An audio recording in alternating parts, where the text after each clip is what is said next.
देखिए हम लोग आज टॉपिक अपना शुरू कर रहे हैं वक्र तथा वक्र का अवस्थापन, कर्व एंड कर्व सेटिंग।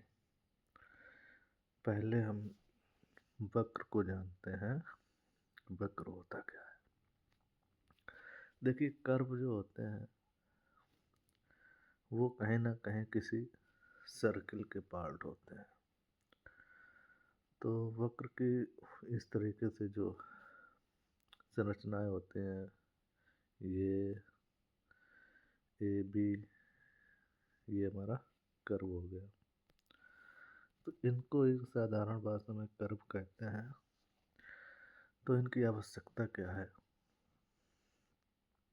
सीधे जाते संचार पथों जैसे रेल पटरी, सड़क, नहर, गैस व सीवर लाइनें, सुरंग, इस टाइप के काफ़ी संचार पथ होते हैं कि दिशा को आवश्यकता होने पर सहजता से मोड़ने के लिए इन पर वक्र दिए जाते हैं। ठीक है, जैसे कोई सड़क जा रही है सीधी, इसको कहीं मोड़ना है तो हम लोग सीधे ऐसे नहीं मोड़ते हैं कि चलो यहाँ से मोड़ना था, मोड़ दिया। अब यहाँ पर मोड़ने के लिए हम लोग इसको पूरा डिजाइन करते हैं और इस तरीके से मोड़ते हैं। तो ये जो संरचना हमें प्राप्त हुई ए बी, तो इसे यूज किया गया है, ये होता है कर्व।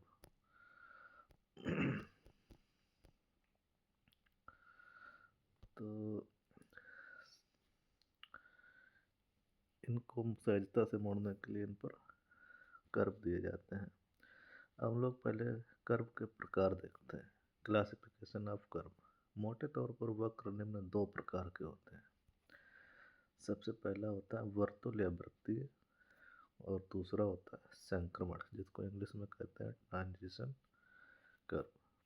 सर्कुलर और ट्रांजिशन दो प्रकार के मुख्यतः कर्व होते हैं। देखिए, वर्तुल वक्र अपनी एक निश्चित त्रिज्या से बंधे होते हैं, जबकि संक्रमण वक्र की कोई एक निश्चित त्रिज्या नहीं होती है। ये शून्य से शुरू होकर किसी भी वांछित त्रिज्या तक जा सकते हैं। तो सर्कुलर और संक्रमण वक्र में अंतर पता चल गया। सर्कुलर क्या होते हैं? ये किसी एक निश्चित त्रिज्या से बंधे हुए रहेंगे, और जो ट्रांजिशन होते हैं, संक्रमण, उनकी त्रिज्या आवश्यकता के अनुसार घटाई बढ़ाई भी जा सकती है। तो ये वर्तुल और संक्रमण वक्र समझ में आ गए होंगे। अब हम लोग वर्तुल या वृत्तीय वक्र, सर्कुलर कर्व के बारे में पढ़ेंगे। आकृति तथा मूल तत्व। वर्तुल वक्र के प्रकार जो होते हैं निम्न प्रकार के होते हैं। ध्यान रहे, सड़कों व रेल पटरी पर वृत्तीय वक्र अकेला नहीं लगाया जाता है। इनके दोनों छोरों पर संक्रमण वक्र देने पड़ते हैं, अन्यथा सीधाई से अकस्मात गोलाई पर आने पर वाहनों को झटका लगता है। तो सरल वर्तुल वक्र के प्रकार जो होते हैं वो मुख्यतः सरल वक्र, मिश्र वक्र, प्रत्यावर्ती वक्र और विचलन वक्र। इंग्लिश में सिंपल कर्व से कंपाउंड कर्व, थर्ड रिवर्स और सर्पेंटाइन कर्व, और डी डेविएशन कर्व। ठीक है। सरल वक्र क्या होता है? यह वक्र विभिन्न दिशाओं वाली दो सीधी रेखाओं के मध्य वृत्त की एकल चाप का बना होता है, और दोनों सीधी रेखाएं इनके स्पर्शा होते हैं। इस वक्र की त्रिज्या समान रहती है। चित्र में T1 T2 एक सरल वक्र है। देखो, ये T1 और T2, ये इतना इतना पार्ट जो है ये सरल वक्र है, T1 T2। इस वक्र की त्रिज्या समान रहती है। T1 T2 एक सरल वक्र है जिसका केंद्र O पर त्रिज्या R है, ठीक है, जिसका केंद्र O है और त्रिज्या ये R। तो T1 T2 स्पर्श बिंदु है, R त्रिज्या है, T1 भी और T2 भी स्पर्श रेखाएं हैं। ये सरल वक्र दिखाया गया है, ठीक है। अब हम लोग पढ़ेंगे मिश्र या संयुक्त वक्र।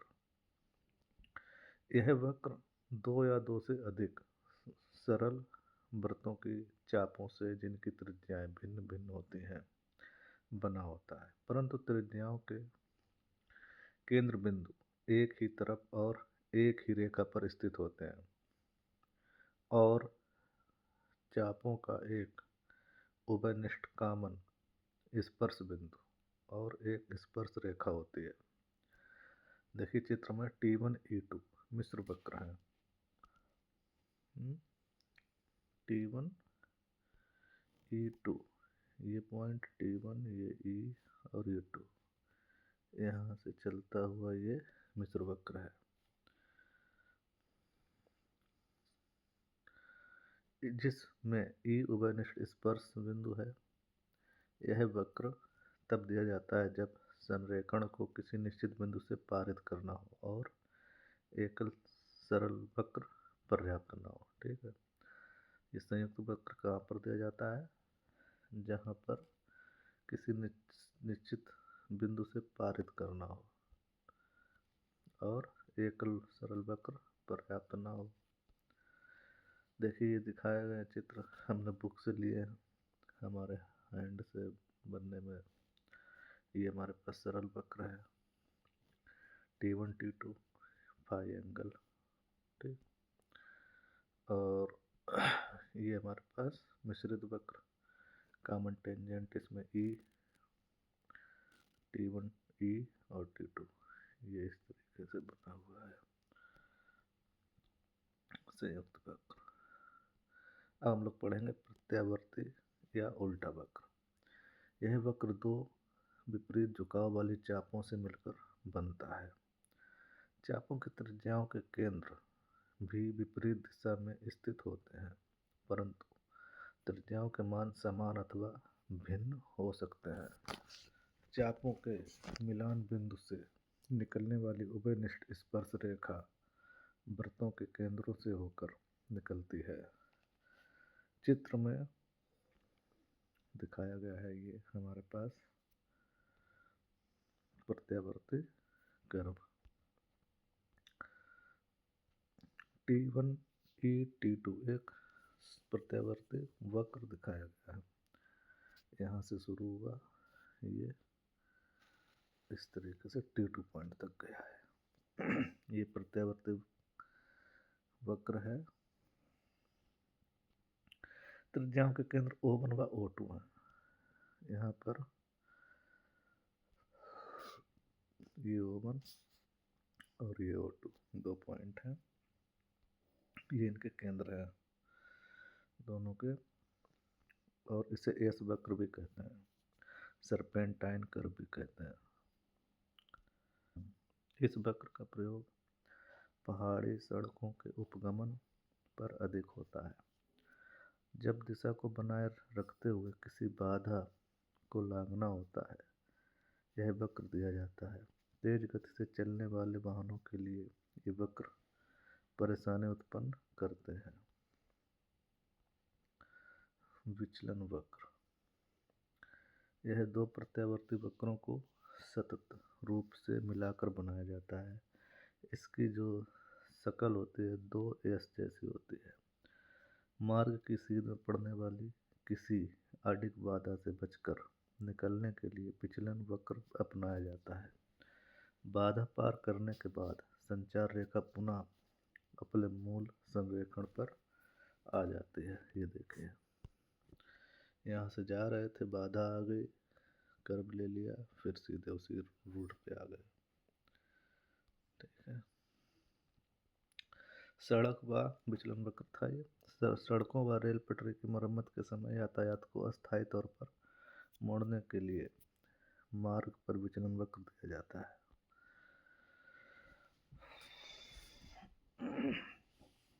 देखिए, अब हम लोग पढ़ेंगे सरल वक्र के संघटक या शब्दावली। तो कुछ चीजें देखिए, दक्षिणावर्ती वक्र, ये क्या होता है? सर्वेक्षण कार्य की दिशा में बढ़ने पर जब वक्र दाएं घूमता है, इसे दक्षिणावर्ती वक्र कहते हैं। दक्षिणावर्ती वक्र दक्षिणावर्ती विक्षेप कोण बनाता है। दक्षिणावर्ती वक्र चित्र में दिखाया गया है। कितना से चित्र 4.5। देखिए, ये हमारे पास दक्षिणावर्ती वक्र दिखाया गया है। तो इसमें कौन सा है? स्पर्श बिंदु को वक्रता बिंदु, पॉइंट ऑफ कर्वेचर के अग्र स्पर्श बिंदु को स्पर्शी बिंदु भी कहते हैं। क्रमशः T1 व T2 से दर्शाया जाता है। T के आगे पथ संरेखण वक्रता ग्रहण करता है और T2 के आगे पथ पुनः मूल स्थायित्व ग्रहण कर लेता है। ये देखिए T1 और T2। स्पर्श रेखा क्या है? स्पर्श बिंदु से पारित रेखा जो वृत्त की त्रिज्या रेखा के अभिलंब होती वक्र की स्पर्श रेखा कहलाती है। पश्च या प्रथम स्पर्श रेखा वक्र के शुरू होने से पूर्व वक्र के पश्च स्पर्श बिंदु से निकलने वाली स्पर्श रेखा को पश्च स्पर्श रेखा कहते हैं। T1B पश्च स्पर्श रेखा कहलाती है। T1B, ये जो हमारे पास यहाँ पर है, ये वाली रेखा, ये पश्च स्पर्श रेखा है। और अग्र या द्वितीय स्पर्श रेखा क्या होती है? वक्र के अंत पर वक्र के अग्र स्पर्श बिंदु से गुजरने वाली स्पर्श रेखा अग्र स्पर्श रेखा कहलाती है। T2B, ये देखो, ये हमारे पास द्वितीय जो स्पर्श रेखा होती है, अंत से जो टच करके निकलती है, उसको हम लोग द्वितीय स्पर्श रेखा या अग्र स्पर्श रेखा कहते हैं। और जो शुरुआत में जो निकलती है उसे पश्च स्पर्श रेखा कहते हैं। यहाँ पर दिए गए हैं सारे पॉइंट। T1 T2 स्पर्श बिंदु है, फाई विक्षेप कोण है, ठीक। ये हमारे पास फाई जो है ये विक्षेप कोण हुआ, और अल्फा प्रतिच्छेद कोण, अल्फा ऊपर, ये जो है यहाँ पर ये अल्फा कोण है, ये प्रतिच्छेद कोण है। और T1 पश्च स्पर्श और T2B अग्र स्पर्श रेखाएं हैं। T1 बराबर स्पर्श रेखा की लंबाई जो है दोनों की बराबर होती है। T1 T2 वक्र की लंबाई T1 और T2, ये पूरी जो है ये वक्र की लंबाई हो गई। और D मध्य कोटिया वक्र संरचना DE, D और E ये वाला मध्य कोटियांक होता है।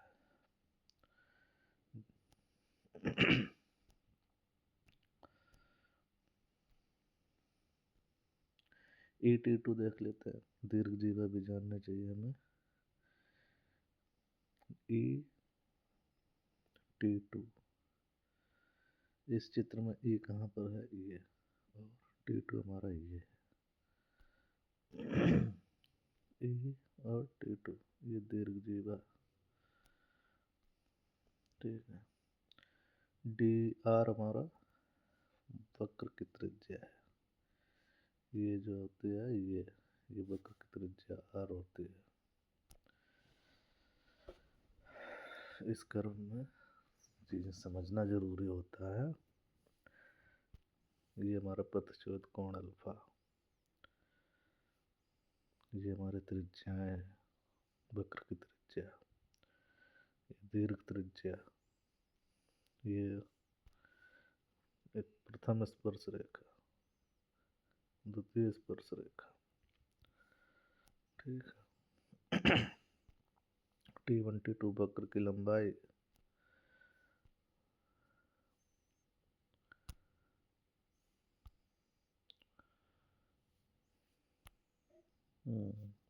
अब देखो अगला पॉइंट है, देखिए प्रतिच्छेद बिंदु, वक्र की लंबाई, ये सारी चीजें हम लोगों ने देख ली। विक्षेप कोण भी देख लिया, फाई हमारा इसमें विक्षेप कोण होता है ये। और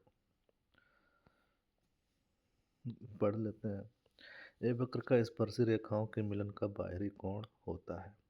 अग्र स्पर्श रेखा जिस पर पश्च स्पर्श रेखा से झुकती है उस कोण को विक्षेप कोण या बाह्य कोण कहते हैं। इसे विचलन कोण भी कहा जाता है। और प्रतिच्छेद कोण क्या है? स्पर्श रेखा ए बी और बी सी द्वारा जिनके मिलन बिंदु पर बनने वाली अंतर्गत कोण प्रतिच्छेद कोण कहलाता है। और इसको अल्फा से नोट किया गया है चित्र में। और ये अल्फा बराबर होता है 180 माइनस 5 होता है। स्पर्श रेखा की लंबाई निकालनी होगा तो देखिए T1 B और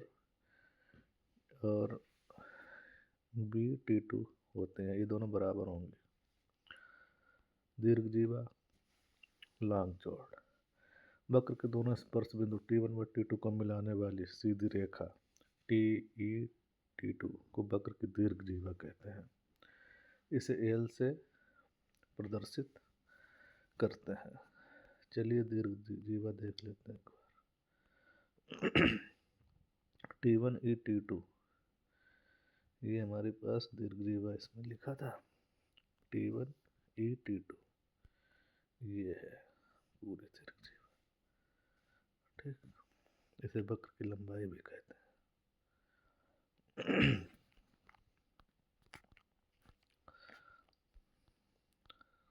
और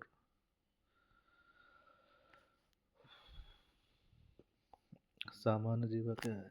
वक्र के दो क्रमागत बिंदुओं पर स्थित मध्य जीवा को सामान्य जीवा कहते हैं। वक्र अवस्थापन में इसे एक जरीब लंबाई द्वारा नापा जाता है। वक्र की लंबाई के आधार पर इसकी संख्या कुछ भी हो सकती है। उपजीवा, सामान्य जीवा से छोटी जीवा को उपजीवा कहते हैं। वक्र की निशानदेही करते समय प्रथम व अंतिम जीवाएं प्रायः सामान्य जीवा से लंबाई में कुछ छोटी हो जाते हैं, हो सकती हैं। शिखर या शीर्ष, चाप T1 T2 पर मध्यबिंदु D चाप का शिखर कहलाता है। केंद्र O पर खड़े होकर देखने पर यह चाप का उच्चतम बिंदु अतः शीर्ष बिंदु कहलाता है। T1 D T2 देखते हैं शीर्ष बिंदु, ये हमारा शीर्ष बिंदु होता है।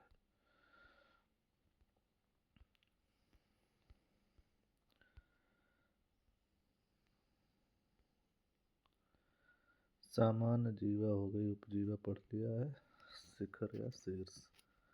अब हम लोग शिखर दूरी, प्रतिच्छेदन बिंदु व वक्र के बिंदु के मध्य दूरी को शिखर बिंदु कहते हैं।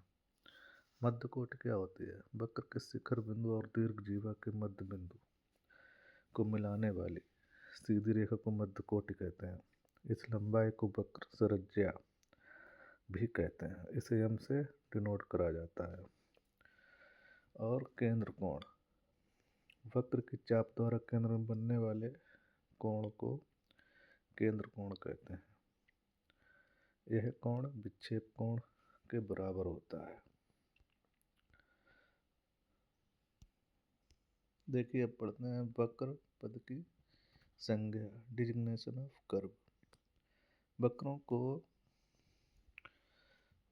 फर्स्ट देखते हैं, इसकी वक्रता त्रिज्या अथवा वक्रताशांक के आधार पर पहचाना जाता है। फर्स्ट क्या है? पहली पद्धति में इसे 10 मीटर का वक्र, इसका अर्थ है यह वक्र जिसकी त्रिज्या 10 मीटर है। दूसरा पद्धति में कहा जाता है 10 डिग्री का वक्र। इसका अर्थ है वह वक्र जिसकी चाप केंद्र पर 10 डिग्री का कोण बनाती है।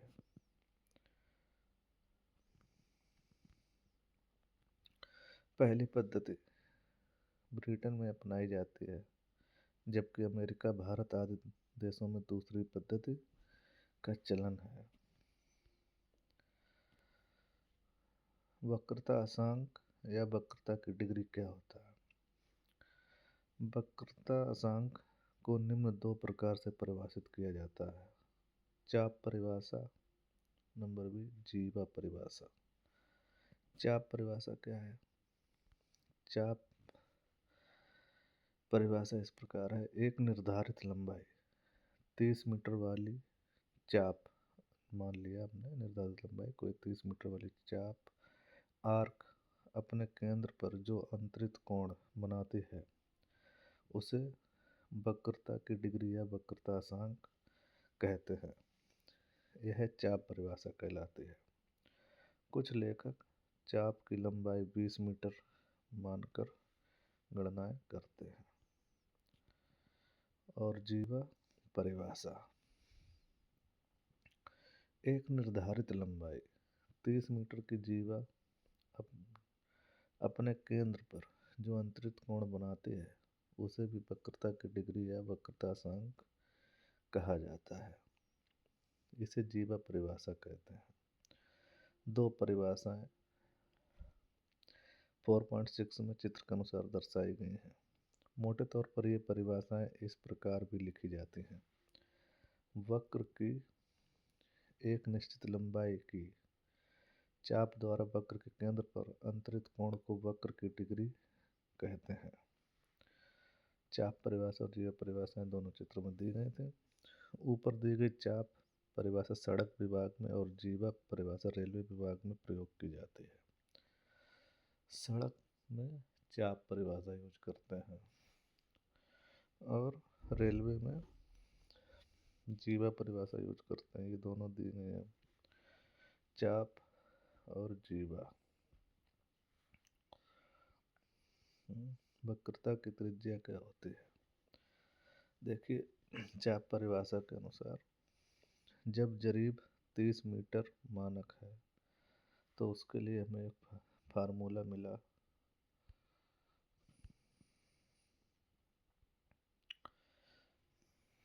तीस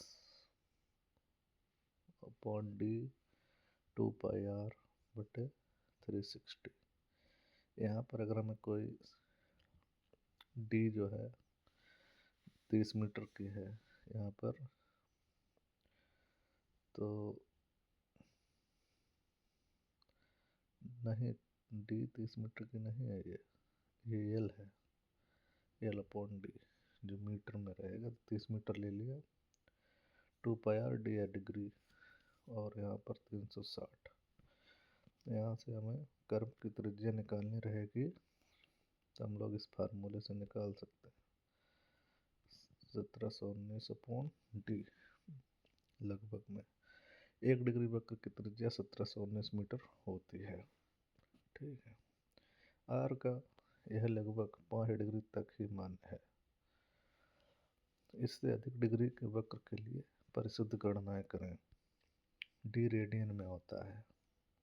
सेकेंड है हमारे पास, जब जरीब हो 20 मीटर की तो वहाँ एक्स की जगह पे जहाँ एल रखना है वहाँ पर 30 की जगह 20 रख देते हैं, बाकी वही फार्मूला अप्लाई कर देते हैं और इसमें 1145.92 पॉइंट दिया जाएगा।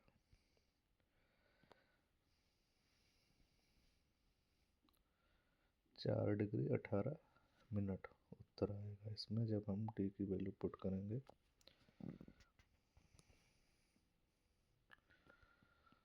देखिए, एक उदाहरण दिखा रहे हैं। एक सरल वृत्ताकार वक्र की लंबाई नहीं, वक्र की वक्रता अशांक 10 डिग्री है। वक्र की त्रिज्या ज्ञात करनी है। देखिए, डी हमें दे रखा है 10 डिग्री, फार्मूला लगा दिया। इसे यहाँ पर हम लोगों ने 1700 डी माना है तो इसका मतलब है 1719/d माना है तो इसका मतलब है एल बराबर 30 लिया गया होगा। और यहाँ पर D10 दिया गया था, अप्लाई कर दिया तो हमें त्रिज्या की वैल्यू पता चल गई।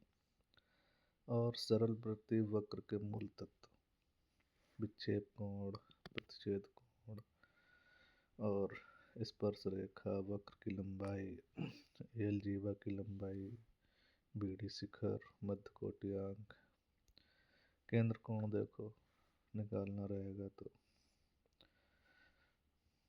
अल्फा T1 और T नाप लेंगे 180 बराबर 5 प्लस अल्फा, दोनों कोणों का योग होता है, अभी हम लोग आगे पढ़ चुके हैं। स्पर्श की लंबाई, स्पर्श रेखा की लंबाई, ये सारी चीज़ें पढ़ी हैं। T बराबर R10 5/2 फार्मूला। एल वक्र की लंबाई निकालनी है तो पाई R अपॉन 180 ये फार्मूला रहा इंटू 5। याद कर लीजिए इसको, एल बराबर पाई R अपॉन 180 इंटू 5। और जीवा की लंबाई निकालनी रहेगी दीर्घ जीवा तो 2R साइन 5/2। ठीक है, 2R साइन 5/2 दीर्घ जीवा की लंबाई। मध्य कोट्यांक निकालना रहेगा तो यहाँ से निकाल सकते हैं cos 5/2 1 minus cos 5/2 into R, ये मध्य कोट्यांक निकल जाएगा। ठीक है, सारे फार्मूले हैं लगभग यहाँ पर। देखिए एक क्वेश्चन और भी है। दो सीधक एक दूसरे से करीब दूरी 3200 पर मिलते हैं, जिनके मध्य 120 डिग्री का प्रतिच्छेद कोण बनता है। यदि वक्र की त्रिज्या 600 मीटर हो तो निम्न तत्वों को ज्ञात करना है। स्पर्श रेखा की लंबाई, वक्र की लंबाई और पृष्ठभाग स्पर्श बिंदु की करीब दूरियां T1 व T2। तो यहाँ पर सीधकों का विक्षेप कोण, वक्र की त्रिज्या, करीब दूरी, सारी वैल्यू दे रखे हैं। और यहाँ पर स्पर्श रेखा की लंबाई निकालनी थी, TR 5/2 निकाला, मान रख दिया, हल कर लिया। वक्र की लंबाई देख लो, एल बराबर पाई R 180 इंटू 5। ये भी इस पर करीब दूरी T1 प्लस एल। इसी तरीके से यहाँ भी दिया गया है वक्र पूरा और सारी चीज़ें निकाली गई हैं। स्पर्श रेखा की लंबाई, वक्र की लंबाई। ठीक, तो हमारे पास ये जो सिंपल वक्र था लगभग उसके क्वेश्चन और उनसे जुड़ी हुई चीज़ें, उनके कर्व में क्या क्या होता है, दीर्घ जीवा, त्रिज्या, कर्व की लंबाई, मध्य कोट्यांक, विचलन कोण और डी जो डिग्री होती है, सारी चीज़ें हमने पढ़ ली। अभी कुछ चीज़ें और बची हैं, वो अगले वीडियो में बनाएंगे। काफ़ी बड़ा वीडियो हो गया जबकि शॉर्ट में सब पढ़ाया है।